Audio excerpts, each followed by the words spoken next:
Welcome Vaniya friends and family. இன்றைக்கி வாணியா வந்து ஃபேமிலியோட மருதமலை ட்ரிப் கிளம்பிட்டாங்க.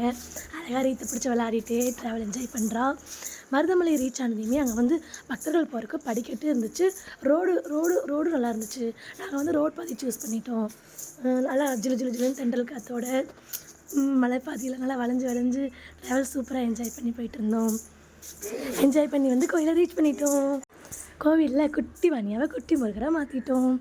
இதோ அந்த குட்டி முருகர் குட்டியாக ஒரு அக்காவை ஃப்ரெண்டு பிடிச்சிட்டாங்க.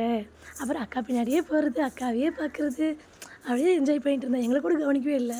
குட்டி அக்கா கிடைச்சதையும் குட்டி அக்கா உடனே வேலை கேட்க ஆரம்பிச்சிட்டாங்க. யார் முருகர் அண்ணனுக்கே ஞானப்பழம் கொடுக்க மாட்டார், வேலை கொடுத்துருவாரா, உடனே வேலை எடுத்து வச்சுட்ட பின்னாடி நல்ல வேலை தான், வேலை காப்பாற்றிட்டோன்னு வேலை பார்த்து ஒரு லுக்கு. அப்புறம் எங்கடா விளாட்றக்கு அந்த அக்காவை காணுன்னு பார்த்தா அக்கா அந்த சைடு போயிட்டா. உடனே மேடம் அக்கா பின்னாடியே ஓட ஆரம்பிச்சிட்டாங்க. அப்படியே அக்கா பின்னாடியே நடந்துகிட்டு இருந்தோம். குட்டி முருகரை நாங்கள் ஃபோட்டோ எடுத்துகிட்டு இருந்தோம். அதை பார்த்துட்டு பக்கத்தில் இருந்து அண்ணாக்கா அவங்கள வந்து அவங்களும் ஃபோட்டோ எடுத்துகிட்டு இருந்தாங்க குட்டி முருகரை. சரி எடுக்கட்டும்னு சொல்லிட்டு ஜாலியாக விளாண்டுருந்தோம், ஃபோட்டோ எடுத்து விளாண்டுருந்தோம். வாணியாவை வந்து முருகர் வேஷம் போட்டு ஒரு முருகர் கோயிலுக்கு கூப்பிட்டு போகணுங்கிறது ரொம்ப நாள் ட்ரீமாகவே இருந்துச்சு. அந்த ட்ரீம் வந்து இன்றைக்கி மருதமலையில் கம்ப்ளீட் ஆனதாக இன்றைக்கி ஃபீல் ஆச்சு. வாணியாவை இந்த முருகர் வேஷத்தில் பார்க்கும்போது மனசுக்கு அவ்வளோ சந்தோஷமாக இருந்துச்சு. அந்த கனவும் நிறைவேறின ஒரு ஃபீல் இந்த மருதமலையில் எங்களுக்கு கிடச்சிச்சு. விளையாடிட்டே இருந்ததுனால குட்டி முருகருக்கு பசி எடுக்க ஆரம்பிச்சிருச்சு. அப்புறம் முருகர் ஞானப்பழத்துக்கு பதிலாக ஆப்பிள் பழத்தை சாப்பிட ஆரம்பிச்சிட்டாங்க.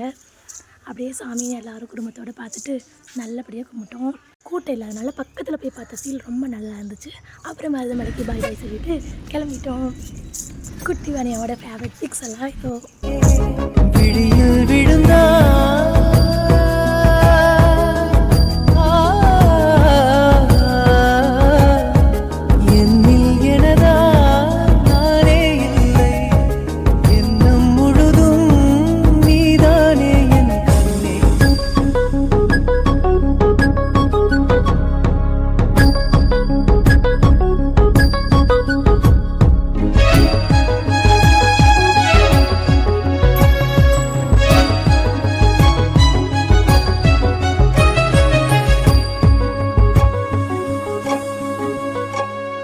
மருதமலையிலேருந்து ஈஷாவுக்கு போயிட்டோம். இந்த பிக் வந்து ஈஷாவில் எடுத்தது தான். அப்புறம் ஆதியோக்கு முன்னாடி நின்று ஃபேமிலியோட நிறையா பிக்ஸ் எடுத்துகிட்டு அந்த இடத்துல நிறையா சுற்றி பார்த்துட்டு வீட்டுக்கு வந்துட்டோம்.